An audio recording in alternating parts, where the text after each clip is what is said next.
DJ Khaled said it best. They don't want to see you win. You know what I'm saying? Welcome back to the loser simulation. Let's talk about one of my businesses, Drone Watch TV. Why? Well, because around pandemic time, I figured, they gotta be looking from up top. And if the possibility exists to do so, I want in on the action. Literally, because I wanted to create something where folks can watch video from up top. I figured if anything, we could plant the seeds for the next generation. Just thinking long term, generational wealth building. But little did I know, I should have known, this would make me once again persona non grata. On the path to humiliation ritualsville. Yep, you got it right, folks. In America, a part of the path is to not offend others with your ambition. This is what I've always suspected, but being the individual that I am, I like to test things out to make sure there's no doubt as it relates to the idea that I have. I'll be candid. There was a point during the pandemic in which I was outside for one of my 2 a.m. runs when I felt head on what I now know to be ambient surveillance. Now, making sense of it at this point, I understand that the mechanisms had to do more so with frequencies and satellites, and not drones specifically. But my intuition served me right. As you can see on your screen there, aerial surveillance is real. But unfortunately, it looks like this will be one of those industries that start off being unacknowledged. Wink, wink, you dig? Initially, I figured, I suppose law enforcement has an extra hidden tool on their tool belt now. And instantly, I started thinking, why do we still have missing people? How is that possible? Whether it be the elderly or children, I can assist in ending disappearances.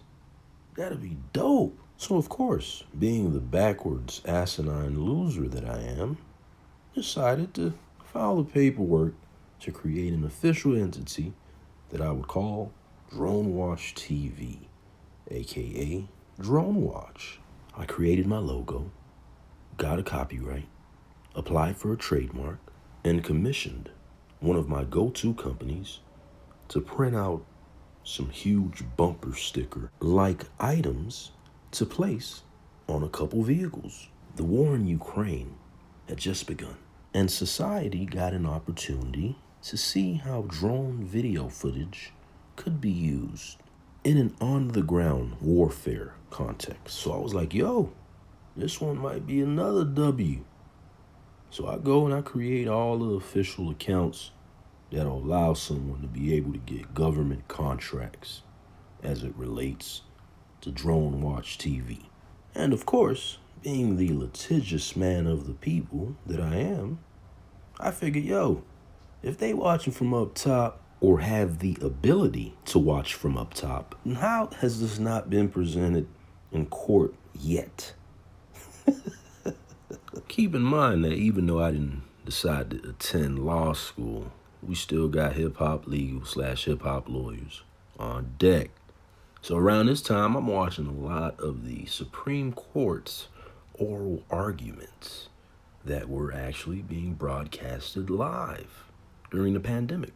So I'm like, I'm already involved with case law in terms of working on a particular case that became case law. Let me just continue to attempt to do that from the grassroots as reverse engineering jobs.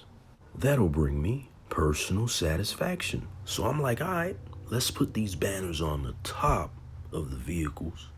And at the very least, if we can't get drone footage, we'd be able to get some satellite footage. And this is before I even learned about the National Geospatial Agency. But like I've said before, when you're building in good faith and you do it with the best intentions, you're in this flow state, sometimes without even knowing to what extent You dig?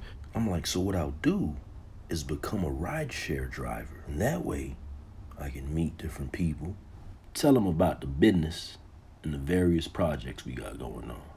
And if I met one or two folks that would inquire, we'd have a conversation about drones and how drone footage and satellite footage, so on and so forth, can be used for various things, including watching you. I was on my legendary helper vibe. But that's when folks who are agents or agent adjacent started popping up in my rideshare algorithm, asking me stupid fucking questions and playing this ridiculous elicitation game with me, as if the name Drone Watch TV wasn't clear enough. I remember this one black dude around Miami Gardens talked about, oh, he wanted to see if I am able to have this kind of business. So in a scenario where you're trying to make sure people in the hood are on point and they start asking you compliance questions, you already know you're in a cop town simulation. But nah, that started happening far too often. And if I'm not mistaken, it was around this time that they started playing the slam the door hard game, or fart with the windows up game, or the placement of a drunk chick in my car to see if I'll still be professional game. Needless to say, I maintained my poise and kept the 5-star rating. Around that time, I didn't understand the breadth and the gravity as it relates to organized harassment. They really put that organized into organized harassment, yo. This whole time, man. But at another point, as I continued to thrive out there on the road, I started seeing the visual cues that pointed at an aerial surveillance apparatus down here in South Florida. And then as the how to keep an N-word off of the road simulation continued to play out, I was compelled to do some research and realize that there are various patents out there related to the future industries that is up there. I thought to myself, wow, that's delightful. We're living in the best of times. I'm blessed. Just look at how I have an opportunity to be able to participate in fair capitalistic market economics. But as I've said before, you gotta put yourself in the haters' shoes and have their mindset. They can't allow a bumptious Negro that can't be controlled to be involved in the drone industry. That would be a potential threat to national security. You see, that's the new post 9/11 way to say, shut that nigga down. And yeah, it's been happening, man, through administrative burden engineering. And as I've stated, it came to a head with the City of Miami arrest, which happened in front of Club Space. I used to go around there with my bumper stickers being showcased on various vehicles. And as a matter of fact, the officer who initiated the arrest was trying to front on me like I ain't legitimate. Anyway, yo, we'll either put this in the how I became untouchable to them crackers category, or it'll be another example as to how haters play economic hitman games to maintain power. See the male outgroup hypothesis. I'm out.